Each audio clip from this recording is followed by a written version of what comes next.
You've been using "everyone is you" pushed out as a weapon, but Neville gave it as a diagnosis. An echo doesn't change because you shout louder. It changes when the tone changes.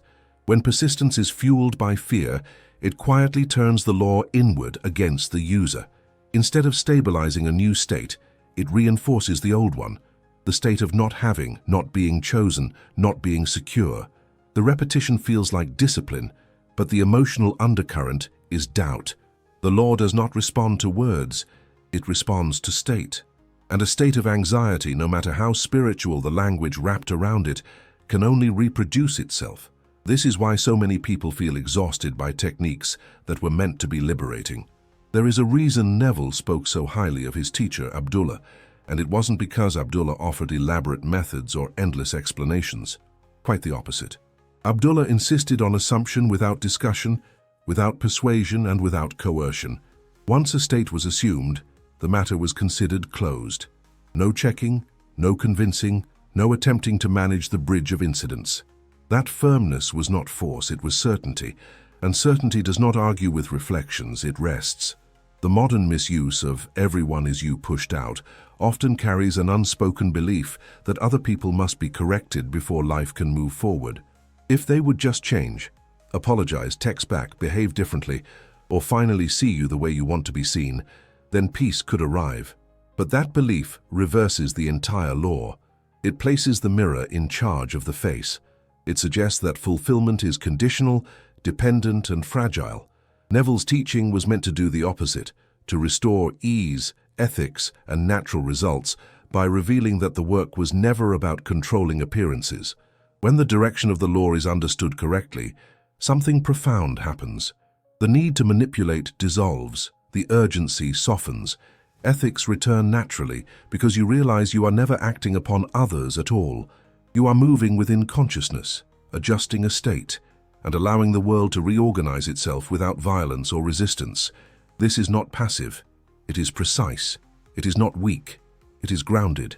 And it produces results that arrive with a sense of inevitability rather than strain. What follows is not a new technique, and it is not a denial of your desires. It is a correction of direction. When that correction is made, the law begins to work with you instead of against you, and what once felt heavy starts to feel simple again. There is a quiet but decisive shift that happens when this principle is understood correctly, and it begins with recognizing what the law is actually doing. "Everyone is you" pushed out was never meant to be an instruction aimed outward. It was meant to be a reading of cause. Like a thermometer, it tells you something about the environment you are in, but it does not generate the heat or the cold. The confusion begins when people start treating the reading as something to fight against, as if arguing with the number on the thermometer could somehow change the weather outside. In the same way, reacting to people's behavior as though it is the problem misunderstands the role they are playing. When Neville spoke about this law, he was not offering a strategy for influence, but a revelation about origin. The behavior of others is not an obstacle standing in your way. It is information.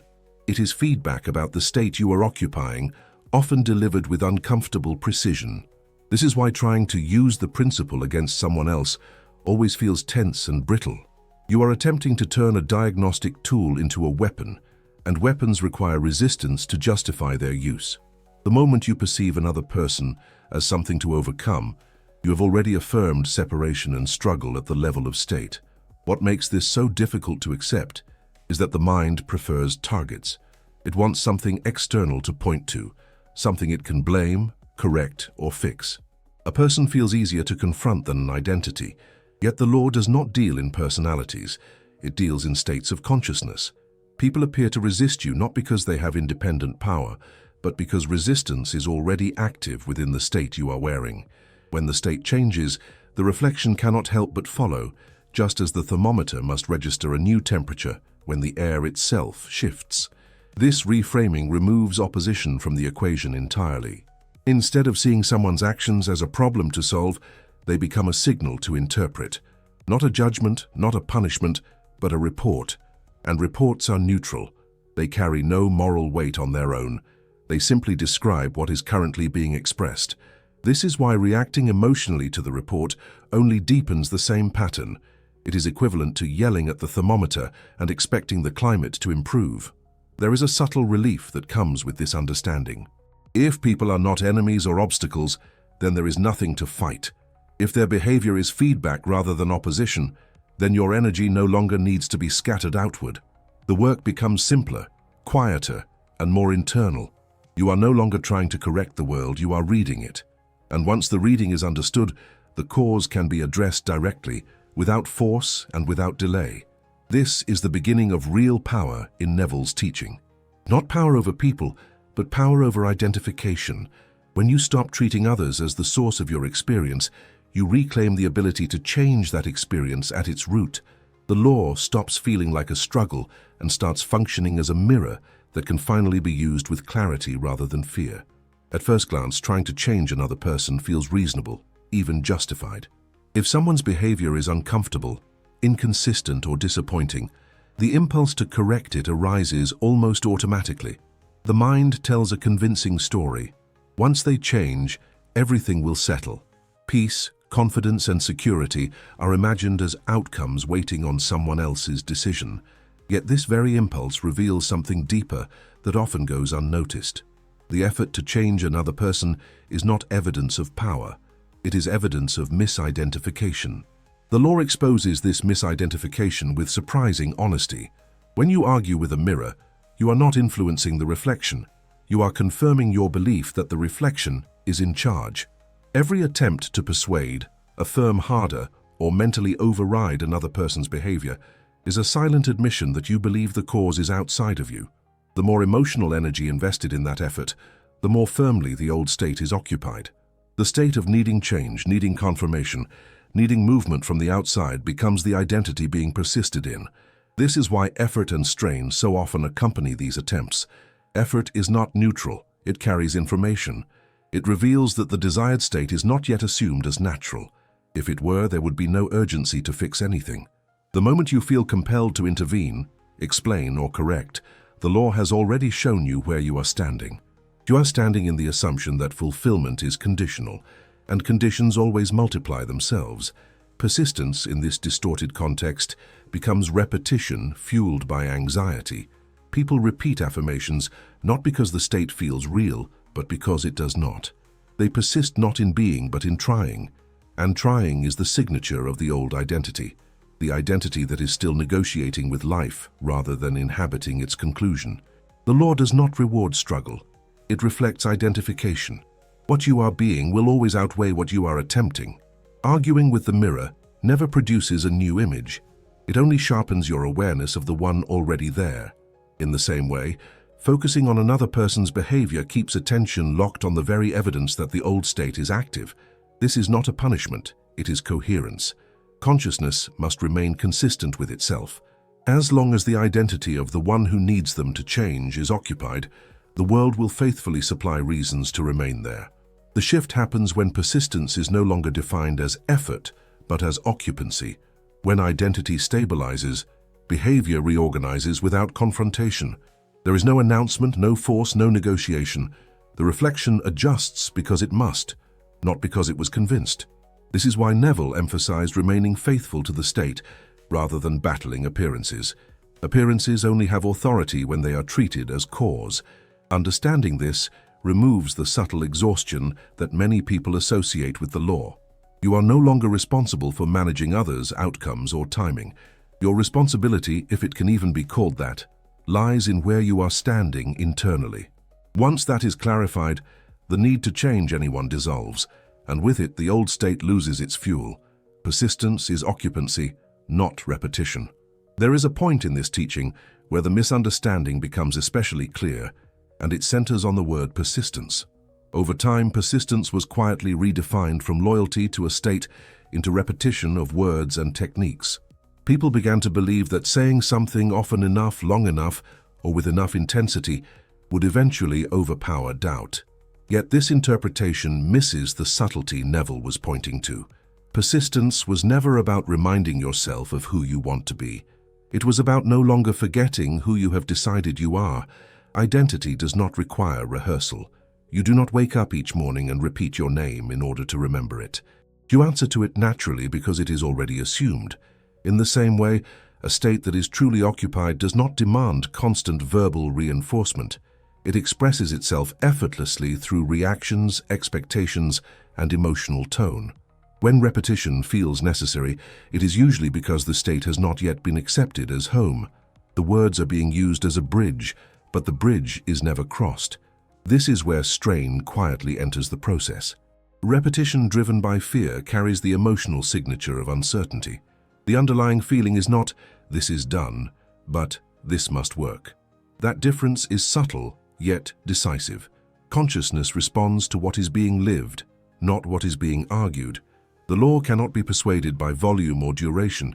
It responds to what feels natural, familiar, and settled. A state is impressed not by insistence, but by acceptance.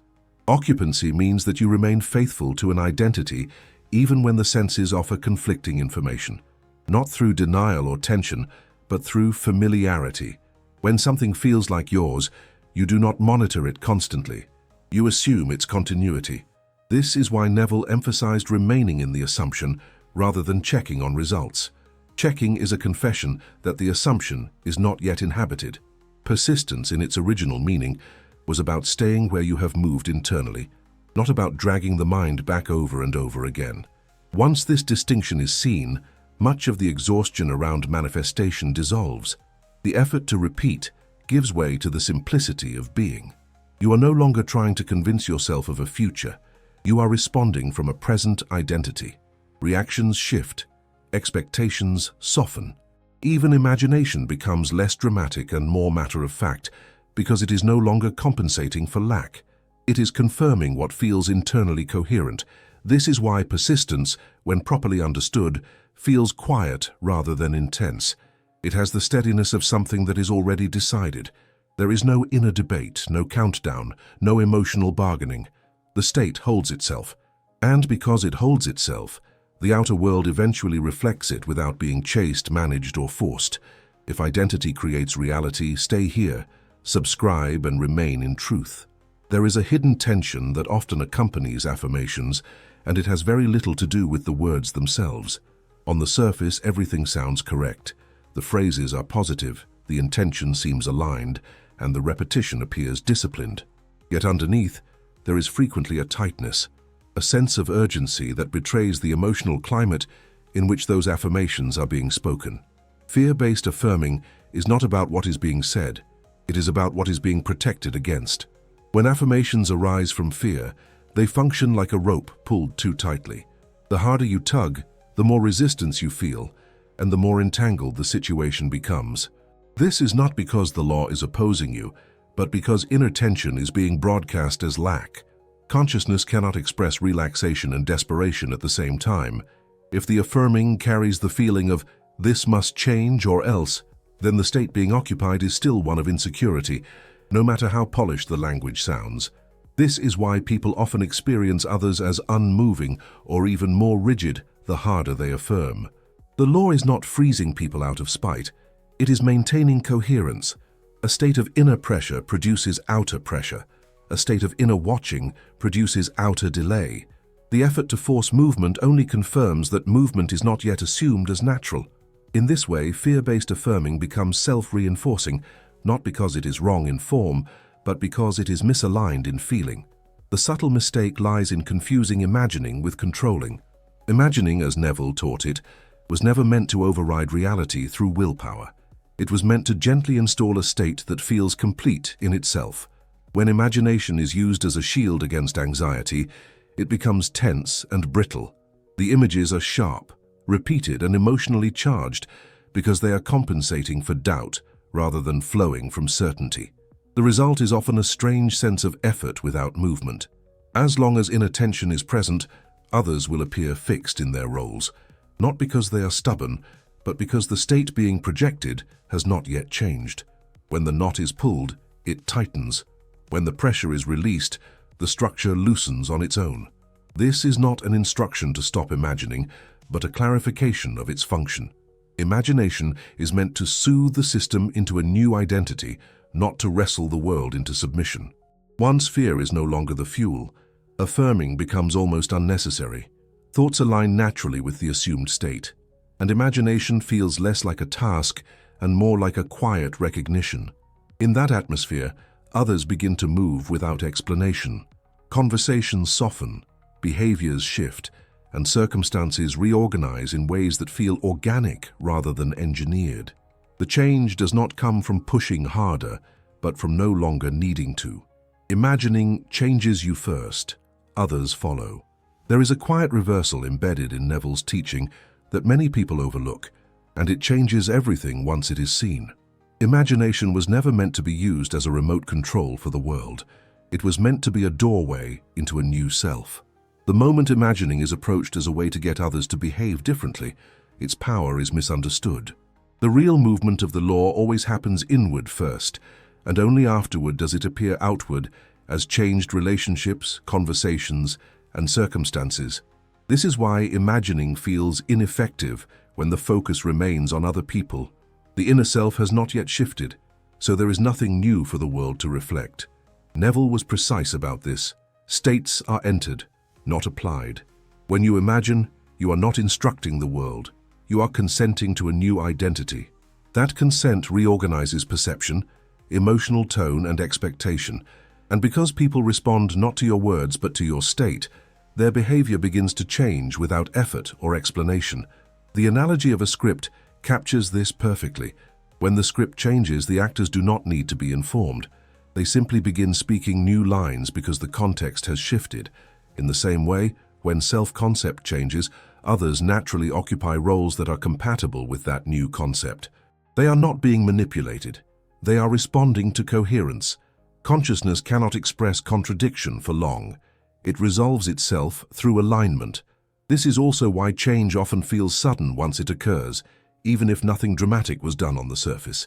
From the outside, it may look as though people just changed their mind or circumstances randomly improved. From the inside, however, the shift was already complete. The new state had been accepted quietly, without urgency, and the world simply caught up. This is not magic, it is order. When imagining is used correctly, it does not feel like effort. It feels like recognition. You are no longer trying to create a future. You are acquainting yourself with a present identity that feels internally consistent. Reactions soften because there is nothing to defend. Expectations stabilize because they are no longer conditional. In that environment, others move with surprising ease, often in ways that feel kinder and more natural than anything force could produce. This understanding removes both guilt and confusion. You are not overriding free will, and you are not passively waiting for change. You are allowing consciousness to do what it always does best: express itself. Once the inner shift is made, the outer response is not a question of if, but of when. And the when is rarely dramatic, because it arrives as something that finally makes sense. Letting go is dropping the middle, not the end. Few phrases in this teaching are as misunderstood as letting go, and that misunderstanding has caused unnecessary confusion and self-doubt. Letting go was never meant to imply abandoning a desire or lowering expectation. It was never a suggestion to stop caring or to accept disappointment as wisdom. In Neville's framework, letting go had a very specific meaning, and it pointed to completion rather than surrender. The end was not being released. The struggle to manage how the end would arrive was. This is where the idea of Sabbath becomes essential. Sabbath is not inactivity, it is inner finality. It is the moment consciousness rests because it knows the work is done. Like removing a meal from the oven and placing it on the table, there is no need to keep checking the temperature once you are certain it is cooked. Checking would not improve the meal, it would only reveal doubt about its readiness.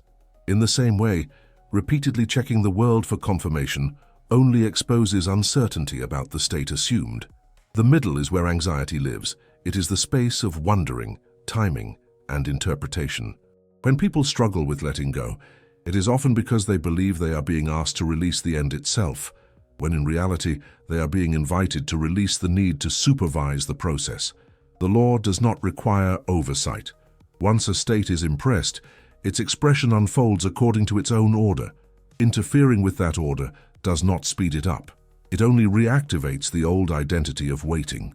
Letting go, then, is not an action, but a consequence. It happens naturally when the end feels secure. You do not force yourself to stop thinking about something you know is done. Your mind simply moves on. This is why genuine Sabbath cannot be imitated through discipline alone. It arises from certainty. When certainty is present, attention loosens its grip, and life resumes its normal rhythm without constant reference to the desire. This is also why Neville warned against digging up the seed. The seed does not grow faster because it is inspected daily. Growth happens in darkness, in stillness, beyond the reach of conscious monitoring. Trusting the seed is not naive optimism, it is alignment with how consciousness unfolds into form. Once the middle is dropped, the end is free to arrive without resistance. Understanding this restores a sense of calm to the process. There is no pressure to forget, no demand to distract yourself, and no fear that letting go means losing. It simply means you are no longer standing between the assumption and its fulfillment. The work is finished, and the rest that follows is not laziness, but confidence. One of the deepest fears people carry when first encountering this teaching is the idea that it could be used unethically, that assuming states might somehow manipulate, harm, or override others. That fear does not arise from the law itself, but from a misunderstanding of where the law operates. When everyone is you pushed out is seen as a mechanism for control, ethical tension naturally follows.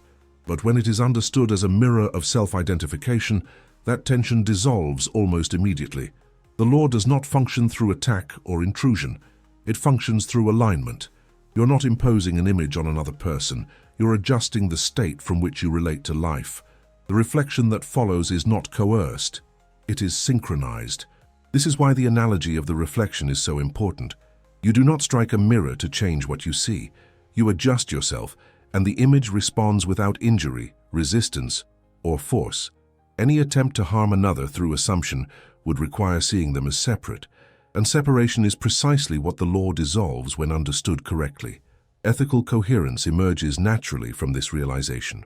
If the outer world is an expression of inner state, then harming another would mean stabilizing a state of harm within yourself.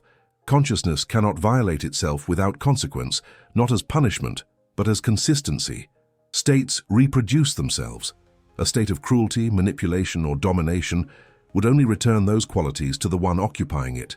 This is not moral judgment, it is structural integrity. The law protects through coherence, not through rules. When this principle is truly grasped, compassion is no longer something you force yourself to practice. It becomes logical.